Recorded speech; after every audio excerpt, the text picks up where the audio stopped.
Ya, selamat sore Dwi Anggia dan juga Rizky dan pemirsa. Benar sekali warga Bidara Cina sudah bisa bernafas lega. Pasalnya memang gugatannya ini sudah dimenangkan oleh PT UN terkait dengan pembangunan lokasi sodetan Kali Ciliwung. Sebenarnya ada beberapa pertimbangan hakim kenapa akhirnya sampai dimenangkan. Karena yang pertama, penetapan lokasi pembangunan sodetan Kali Ciliwung berubah dari ketentuan tanpa sosialisasi kepada warga. Yang kedua, adanya bukti dan saksi yang kuat bahwa SK Gubernur DKI Jakarta nomor 2779 tahun 2015 telah melanggar asas pemerintahan yang baik. Dan yang ketiga, Pemprov DKI Jakarta tidak pernah hadir dalam sidang tersebut walaupun sudah ada pemanggilannya secara resmi. Sebelumnya memang ada rencana untuk memperluas daerah proyek sodetan dari 6.000 meter menjadi 10.000 meter persegi dan akhirnya warga melakukan gugatan tersebut ke PT UN. Demikian Anggi, informasi yang dapat kami kabarkan. Untuk sementara saya kembalikan dulu ke studio. Stefani Susanto, terima kasih laporannya langsung dari kawasan Bidara Cina. Pemirsa, sejumlah pekerja asal Tiongkok ditangkap aparat Lanut. Gabungan Satpol PP, Dinas Perhubungan dan Kepolisian juga tampak membantu proses jalannya uji emisi ini. Para pengendara roda 4 sangat antusias lantaran dalam uji emisi ini pemerintah Kota Jakarta Timur tidak memungut biaya sepeser pun alias gratis. Dalam uji emisi ini Pemkot Jakarta Timur menyediakan 3 titik lokasi, yakni di Taman Mini, Rading Inten, dan Pulau Gadung yang dimulai sejak Selasa kemarin hingga Kamis esok. Ini seperti langkah Pemda DKI untuk menggunakan langit biru, ya, langit biru, karena bayangin saja mobil keluar dari dealer itu cukup banyak, motor cukup banyak. Kalau kita tidak sering melakukan seperti ini, itu ya nanti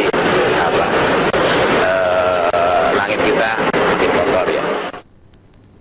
Adapun kategori ambang batas emisi kendaraan bahan bakar bensin, yaitu kendaraan di bawah tahun 2007, hidrokarbon tidak boleh di atas 700 ppm, dan presentasi karbon monoksida tidak boleh lebih dari 3.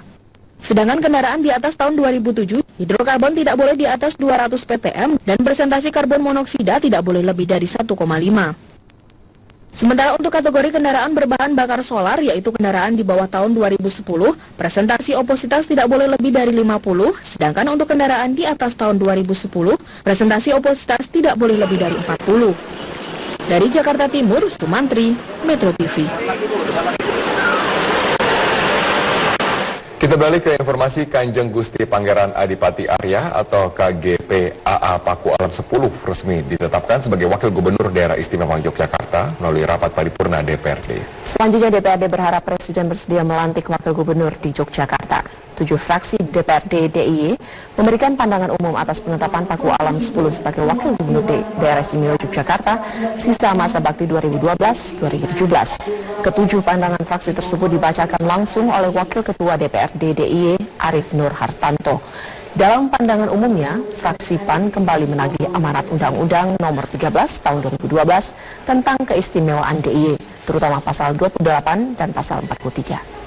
Rapat paripurna ini juga dihadiri oleh Gubernur DIY Sri Sultan Hamengkubuwono X serta keluarga.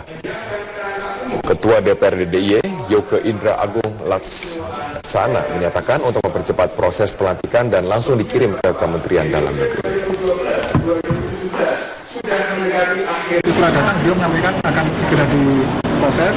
Kalau Pak Presiden lenggah, segera akan ditindaklanjuti dari Kemendagri yang bilang. Bukan, yang bilang itu Pak Menteri Sekretaris Negara.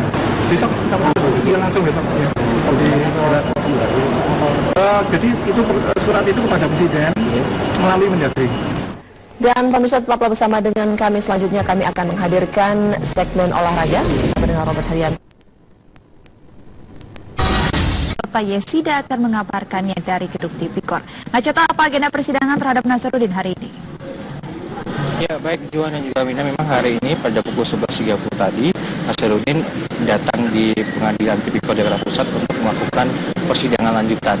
Terdakwa kasus penerimaan gratifikasi dan tindak pidana pencucian uang Muhammad Nasaruddin kembali menjalani sidang lanjutan di Pengadilan Tipikor Jakarta Pusat. Agenda hari ini yakni pemeriksaan terdakwa terhadap Nasaruddin. Memang sebelumnya KPK resmi menetapkan tersangka yakni Muhammad Nasaruddin terkait dugaan gratifikasi PT Duta Graha Indah dan tindak pidana pencucian uang dan pembelian saham perdana PT Garuda Indonesia pada 13 Februari 2012 yang lalu.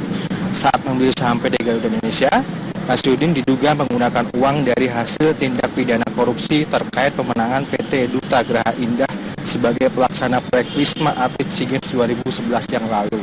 Dan kasus ini terungkap dari pengakuan Julianus yang merupakan mantan wakil direktur keuangan Permai Group saat bersaksi dalam persidangan Nazarudin.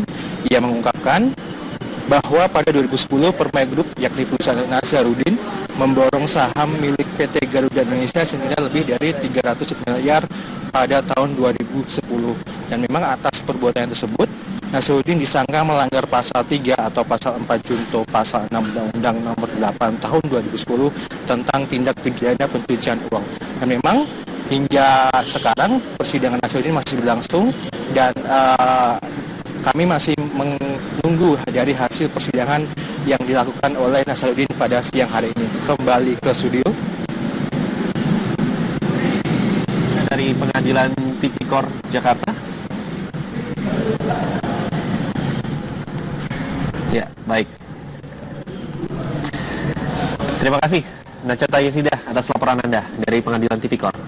Dan pemirsa, kami harus jeda sejenak. Kami akan segera kembali dengan kabar diantaranya ratusan rumah warga di sejumlah wilayah di Sulawesi Selatan terendam banjir selama lebih dari sepekan. Kabarnya usai jeda berikut ini.